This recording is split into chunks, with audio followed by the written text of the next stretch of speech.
भोजपुरी की वही अभिनेत्री अक्षरा सिंह, जिसे उनके चाहने वाले भोजपुरी शेरनी कहते हैं, तो कोई कहता है कि अक्षरा सिंह का विवादों से पुराना नाता है।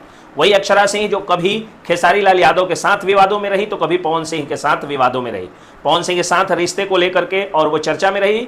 उसके पहले खेसारी लाल यादव के साथ रिश्ते में रहने को लेकर के चर्चा हुई। उसके बाद वो एकला चलो का मार्ग अपनाई और अकेले जो है वो बहुत सारे वीडियोस, एल्बम्स और फिल्मों को करने लगी।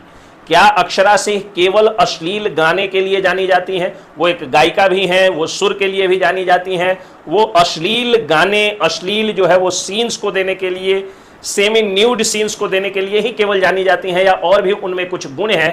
तो अगर आप अक्षरा सिंह के उन दुर्गुणों को भूल जाएं और अगर आप किसी माँ के गर्भ से जन्म लिए हैं, यानी एक माँ के बेटा हैं, एक बहन के भाई हैं, एक बेटी के बाप हैं, एक दादी के पोता हैं, यानी औरत और महिलाओं की और बेटियों की, बहनों की अगर आप इज्जत करते हैं, तो आगे जो मैं अक्षरा सिंह के एक फिल्म की चर्चा करने जा रहा हूं वो जानना और सुनना आपके लिए बहुत ही लाभदायक हो सकेगा।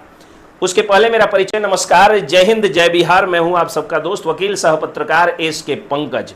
सबसे पहली बात तो ये कि आप लोग सोच रहे होंगे कि इन दिनों वकील साहब भोजपुरी सिनेमा को क्यों प्रमोट कर रहे हैं। तो देखिए, आईपीसी की धारा 294 के तहत अगर सोशल मीडिया पर या पब्लिक प्लेस पर कोई अगर अश्लील शब्द, अश्लील हरकत या अश्लीलता फैलाता है तो उसके लिए उनको सजा हो सकती है, उनको जेल हो सकती है।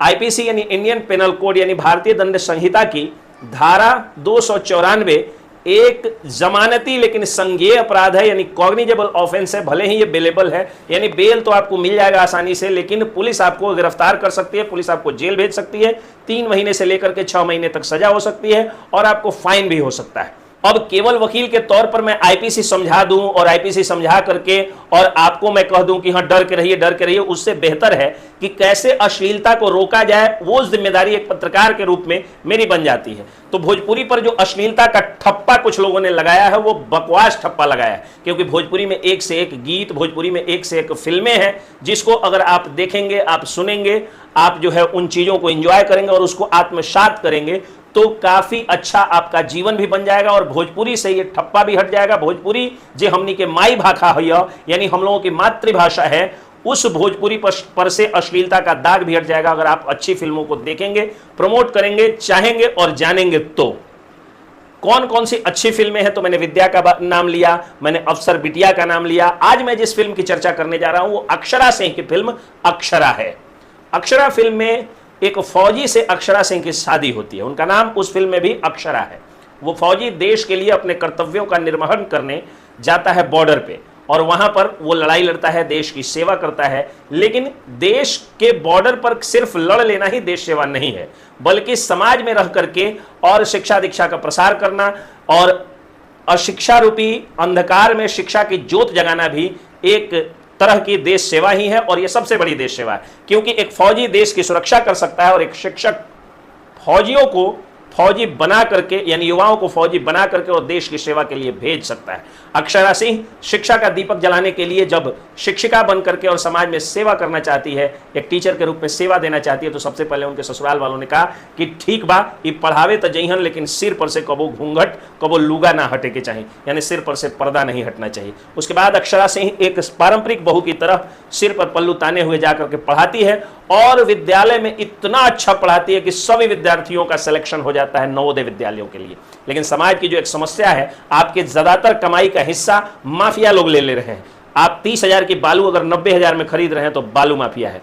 अगर आप 3,000 रुपए की शिक्षा को अगर आप 3 लाख में खरीद रहे हैं तो उसके पीछे शिक्षा माफिया है। और अगर आप 5 लाख की जमीन को 50 लाख पर खरीदने और पूरे के पूरे रैकेट को जमीन खरीदने के बावजूद भी एक तरह का रंगदारी देने के लिए वो पूरा रैकेट है, मैं अगले वीडियो में समझा दूंगा, अगर आप मजबूर होते हैं तो इसके पीछे भू माफिया है। यानी माफिया जो है वो बहुत ज्यादा सताते हैं सबको। अब पिस्टल दिखा करके और बंदूक दिखा करके और राइफल भिड़ा करके कोई किसी से नहीं लूटता है, बल्कि ये शिक्षा माफिया सफेद पोश बन करके और शिक्षक बन करके, शिक्षाविद बन करके, शिक्षा माफिया जो है वो खुद ही जाहिल होकर के और आप लोगों के बच्चों की अच्छी शिक्षा देने का दावा करते हैं और आपसे पूरा का पूरा पैसा ऐंठ लेते हैं। यही उस फिल्म में भी होता है। शिक्षा माफिया की नजर पड़ जाती है अक्षरा सिंह के उस स्कूल पर जहां से नवोदय विद्यालय का भारी संख्या में रिजल्ट आता है।